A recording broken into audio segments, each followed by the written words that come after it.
வணக்கம் $5 forex trader சேனலுக்கு உங்களை வரவேற்கிறேன். ஃபாரெக்ஸ் ட்ரேடிங் பற்றி தெரிந்து கொள்ள மறக்காமல் சப்ஸ்கிரைப் செய்யுங்க. சரி, இந்த வாரம் மார்க்கெட்ல சில சுவாரஸ்யமான விஷயங்கள் நடந்திருக்கு. ஆனா அதே சமயம் கொஞ்சம் குழப்பமாவும் இருக்கு. அத பத்தி தான் நம்ம இன்னைக்கு விளக்கமா பார்க்க போறோம். யோசிச்சு பாருங்க, ஒரு பக்கம் போர் பதற்றம் அதிகமாகுது, கச்சா எண்ணெய் ராக்கெட் மாதிரி மேல போகுது. ஆனா பொதுவா இந்த மாதிரி நேரத்துல பாதுகாப்பான புகலிடம்னு எல்லாரும் சொல்ற தங்கம் மட்டும் ஏன் ரொம்ப அமைதியா இருக்கு? இதுதான் இந்த வாரத்தோட மிகப்பெரிய கேள்வி. வாங்க இதுக்குள்ள என்னதான் நடக்குதுன்னு ஒன்னொன்னா பார்க்கலாம்.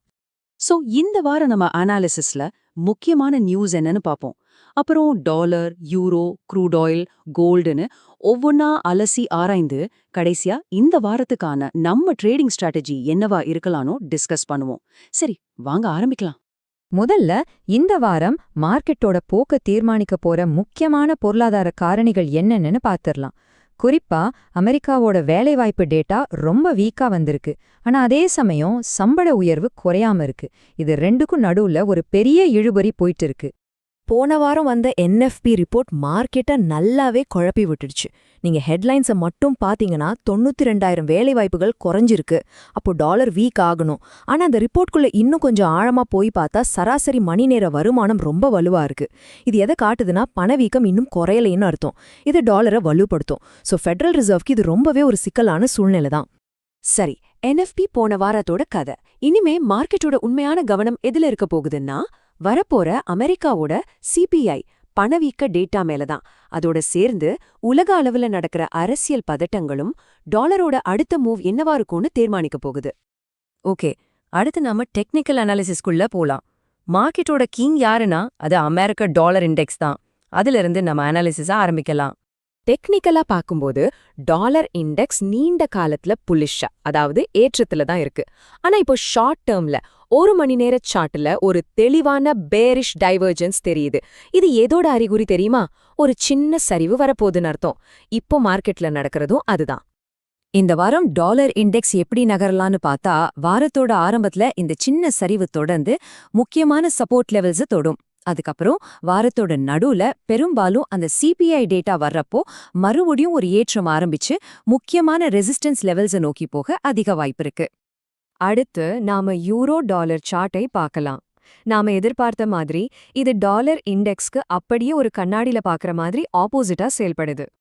யூரோ யூஎஸ்டி டெக்னிக்கல்ஸ்ல நம்ம முக்கியமா கவனிக்க வேண்டிய ஒரு விஷயம் இருக்கு. வீக்லி சார்ட்ல டபுள் பேரிஷ் டைவர்ஜென்ஸ் தெரியுது. இது ஒரு ரொம்ப வலுவான சிக்னல். அதாவது வாங்குறவங்களோட சக்தி குறைஞ்சிட்டு வருது, அதனால ஒரு பெரிய சரிவு வரலான்னு சொல்லுது. அப்போ நம்ம பிளான் என்ன? இந்த அனாலிசிஸ் படி யூரோ பர் டாலர்ல வெள்ள தற்காலிகமா மேல ஏறும்போது அந்த ரெசிஸ்டன்ஸ் லெவல்ஸ்ல விற்பனை பண்றதுக்கான வாய்ப்புகளை தேடலாம். நம்மளோட மெயின் டார்கெட் 1.1490 இருக்கும். சரி, இப்போ நம்ம கவனம் க்ரூட் ஆயில் பக்கம் போகட்டும். உலக அளவுல நடக்கிற அரசியல் பதட்டங்கள் காரணமா ஆயில் விலையோட ஒரு போர் பிரீமியம் சேர்ந்திருக்கு.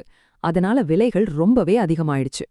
இந்த அனாலிசிஸ் உங்களுக்கு உண்மையிலே யூஸ்ஃபுல்லா இருக்குன்னு நினைச்சீங்கன்னா ஒரு லைக் பண்ணிட்டு உங்க நண்பர்களுக்கும் ஷேர் பண்ணுங்க. உங்க ஒவ்வொரு லைக்கும் எங்களுக்கு ஒரு பெரிய ஊக்கம். க்ரூட் ஆயிலோட டெக்னிக்கல்ஸ் பார்த்தா ரொம்ப வலுவான ஏற்றத்துல இருக்கு. எந்த பக்கம் பார்த்தாலும் புலிஷா தான் தெரியுது. ஆனா ஒரு எச்சரிக்கை, இப்போ இருக்கிற விலையில வாங்குறது கொஞ்சம் ரிஸ்க். ஏன்னா விலை ரொம்ப வேகமா ஏறிடுச்சு. அதனால ஒரு சின்ன சரிவுக்காக காத்திருந்து வாங்குறது தான் புத்திசாலித்தனம். இதோ நம்மளோட பிளான். இப்போதைக்கு அவசரப்பட்டு $91 வாங்காம விலை கொஞ்சம் குறைஞ்சு $84.30 அல்லது $80 மாதிரி முக்கியமான சப்போர்ட் லெவல்ஸ்க்கு வர வரைக்கும் பொறுமையா இருக்கலாம். இப்படி நம்ம பார்த்திருக்கும் போது ஒரு நல்ல விலையில வாங்க சான்ஸ் கிடைக்கும். சரி, இப்போ நம்ம ஆரம்பத்துல கேட்ட அந்த கேள்விக்கே திரும்பி வருவோம். க்ரூட் ஆயில் மாதிரி தங்கம் ஏன் உயரவே இல்ல? விஷயம் என்னன்னா, தங்கம் இப்போ ரெண்டு பெரிய சக்திகளுக்கு நடுவுல மாட்டிக்கிட்டு தவிக்குது. ஒரு பக்கம் போர் பதற்றம், பண வீக்கம் தங்கத்தை வாங்க தூண்டுற காரணங்கள் இருக்கு. ஆனா இன்னொரு பக்கம் வலுவான அமெரிக்க டாலர் தங்கத்தோட விலைய கீழே இழுக்குது. இந்த இழுபறி போட்டியால தான் தங்கம் எங்கேயும் போகாம ஒரே இடத்துல சுத்திட்டு இருக்கு. இதெல்லாம் தான் தங்கத்தோட முக்கியமான விலை நிலைகள். இந்த வாரத்துல நாம ரொம்ப கவனிக்க வேண்டிய விஷயம் என்னன்னா, தங்கம் $4,940 சப்போர்ட்டுக்கு மேல நிக்கணும். அந்த லெவலுக்கு கீழே போச்சுன்னா புல்லிஷ் செட்டப்ஸ் இல்லாம போயிடும். இந்த லெவல் ரொம்ப முக்கியம். சரி, வாங்க நாம இதுவரைக்கும் பார்த்த எல்லா விஷயத்தையும் இந்த வாரத்துக்கான ஒரு சிம்பிளான ட்ரேடிங் பிளானா சுருக்கமா பாத்திரலாம்.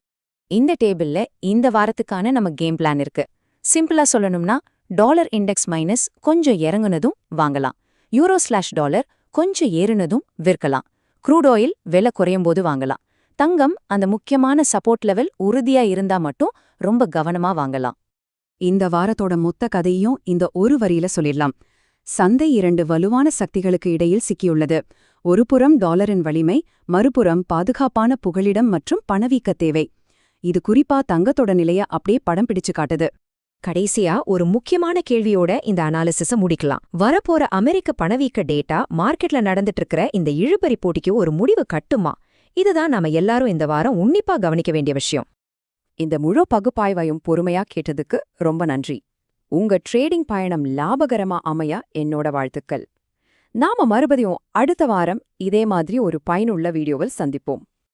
இது மாதிரி இன்னும் நிறைய பயனுள்ள தகவல்களை தெரிஞ்சுக்க மறக்காம $5 ஃபாரெக்ஸ் ட்ரேடர் சேனலை சப்ஸ்கிரைப் பண்ணிருங்க. நன்றி.